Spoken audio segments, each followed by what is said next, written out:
There's a specific order to investing your money. Most people don't know it exists.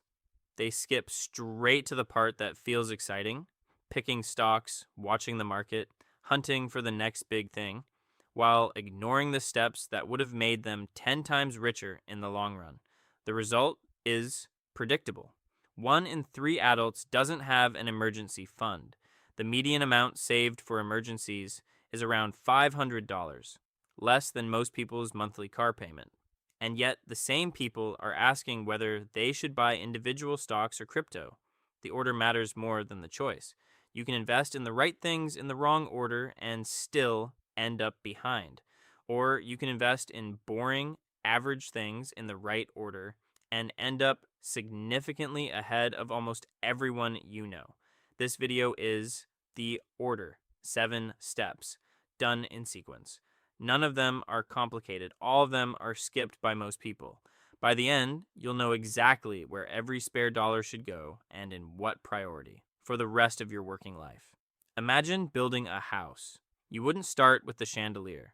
You wouldn't pick out countertops before pouring the foundation, but that's exactly what most people do with their money. They get excited about an ETF while carrying credit card debt at 22%.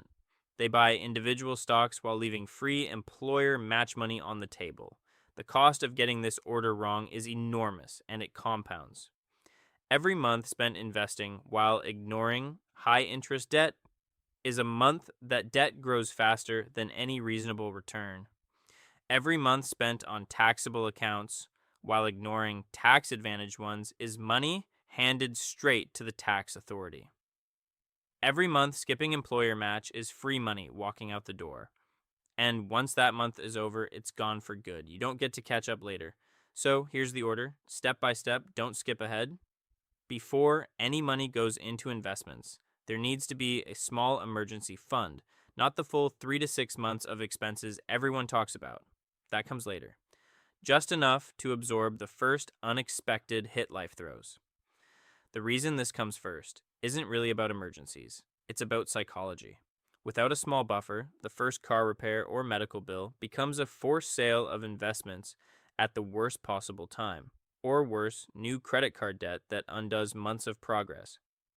The emergency fund isn't an investment. It's a shield that protects every other step from being torn apart. The target for this first phase is about $1,000 to $2,000. That's not life-changing money, but research from Vanguard found that people with at least $2,000 in emergency savings reported financial well-being scores 21% higher than those with nothing. The single biggest boost from any financial factor they measured. Bigger than income changes, bigger than investment returns. Keep this money somewhere boring and accessible. A high-yield savings account is ideal. Not invested, not locked up, just sitting there, ready. Hit that number first, then keep moving. This is the step that surprises most people. Normally, the rule is pay off high interest debt before investing. But there's one exception, and it's important enough to come second on this list. If an employer offers matching contributions to a retirement plan, contribute just enough to get the full match, even if there's still high interest debt to pay off. The math is non-negotiable. A typical employer match is something like 50 cents on the dollar up to 6% of salary. On a $50,000 salary, contributing $3,000 unlocks $1,500 of free money. That's a 50% return on day one, before the investment even has a chance to grow. Some employers match dollar for dollar, a 100% return.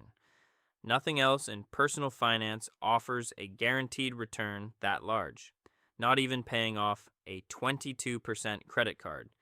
So the order is clear. Contribute up to the match, then redirect everything else to debt.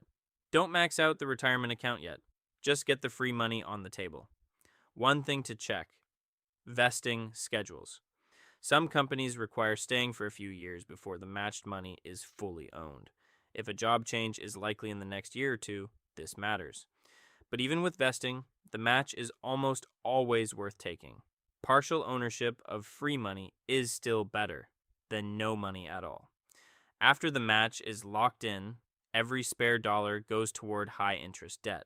The working definition of high interest is anything above roughly 8%, though that threshold moves with market conditions. Credit cards almost always qualify. Personal loans usually qualify. Some car loans qualify. Most student loans and most mortgages do not. Those are usually handled differently and don't belong in this step. Here's why this step can't be skipped. Paying off debt at 22% interest is mathematically equivalent to earning a guaranteed 22% return, better than what the stock market has historically averaged. And unlike the stock market, the return is risk-free. There's no investment that competes with that. To put this in real numbers, $5,000 in credit card debt at 22% interest, paid only at the minimum, costs almost $2,800 in interest over 5 years. That's money that could have been compounding instead of bleeding out. The most efficient method is called the debt avalanche. List every debt, note the interest rate on each, pay the minimum on all of them, and throw every spare dollar at the one with the highest rate. When that's gone, move to the next highest. Repeat until done. Some people prefer the snowball method. Paying off the smallest balance first for the psychological win of a quick payoff. The snowball costs more in interest, but if motivation is the real problem, the snowball method that gets finished beats the avalanche method that gets abandoned. Pick whichever one will actually get done. With debt gone and the match secured, the next priority is an individual retirement account, not more 401k contributions. This order surprises people, but the reasoning is simple. An IRA offers far more control over investment choices and almost always has significantly lower fees. Many employer 401k plans offer a limited menu of mutual funds with annual fees of 1% or more. An IRA can hold index funds charging just a few basis points, sometimes 0.03%. That gap looks small, but over 30 years, it can cost tens of thousands of dollars in lost compounding. Fees are quiet. They don't show up as a line item. They just slow growth year after year in a way that's invisible until decades later. For 2025, the IRA contribution limit is $7,000 or $8,000 for anyone 50 or older. Max it out before going back to the 401k. There's a subdecision here between traditional and Roth versions, and this is where most people get stuck. Traditional accounts give a tax deduction now and tax the withdrawals later.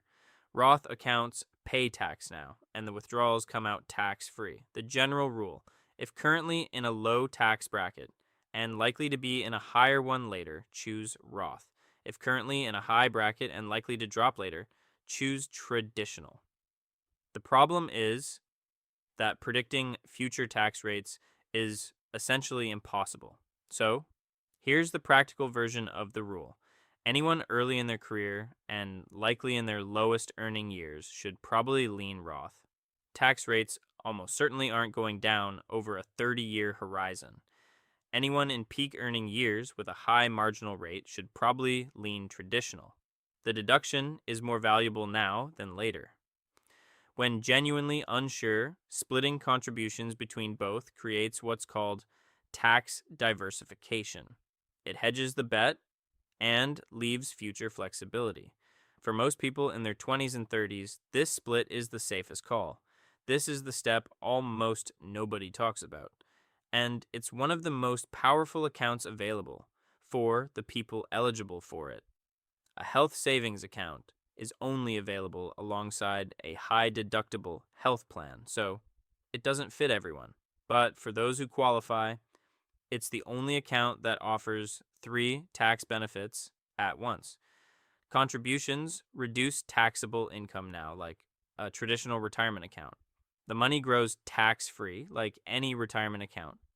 And withdrawals for qualified medical expenses are tax-free, even in retirement. No other account offers all 3, For 2025, the contribution limit is $4,300 for individual coverage and $8,550 for family coverage. The strategy that makes the HSA exceptional is counterintuitive.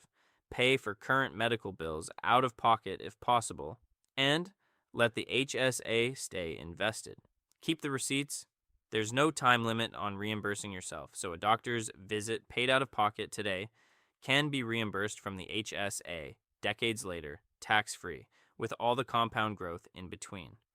The HSA effectively becomes a stealth retirement account with the best tax treatment in the system.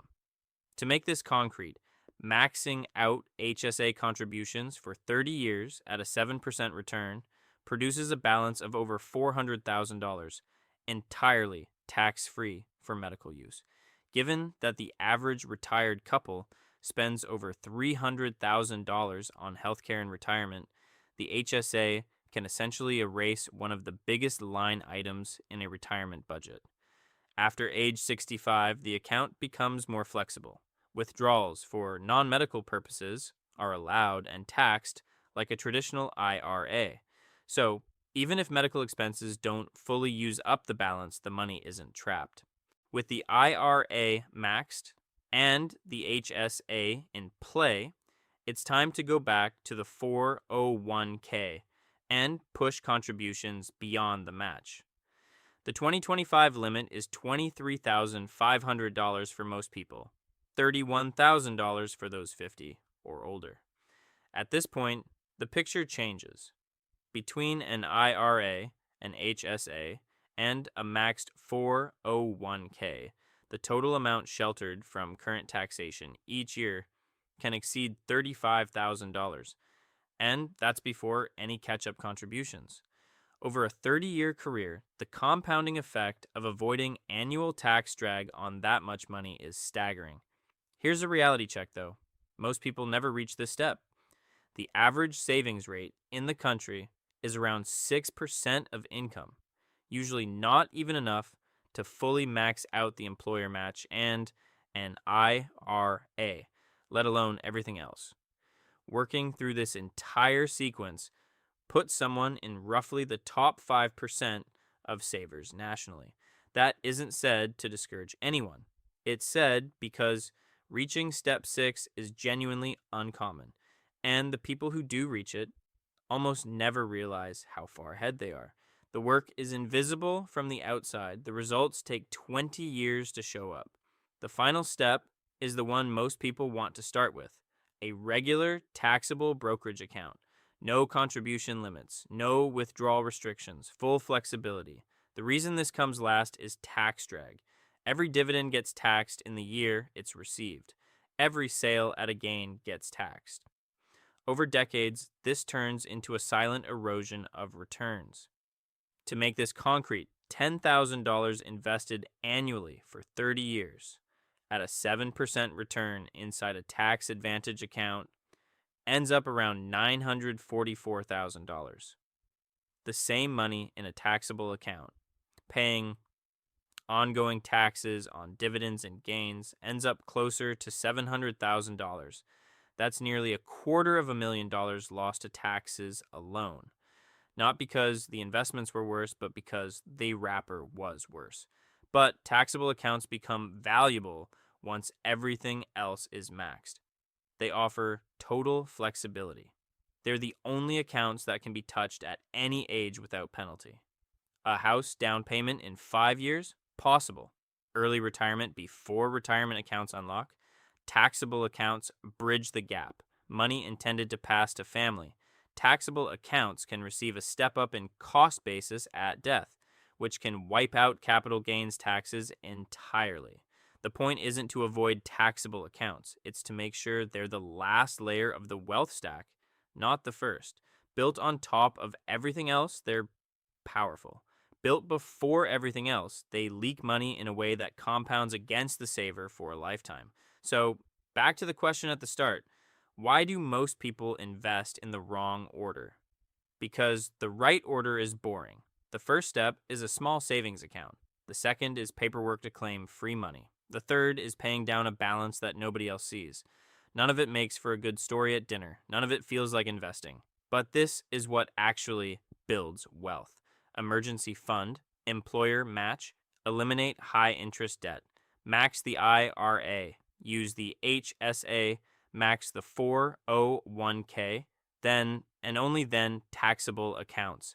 7 steps in that order. Most people skip to step 7 and wonder why their wealth isn't growing the way they expected.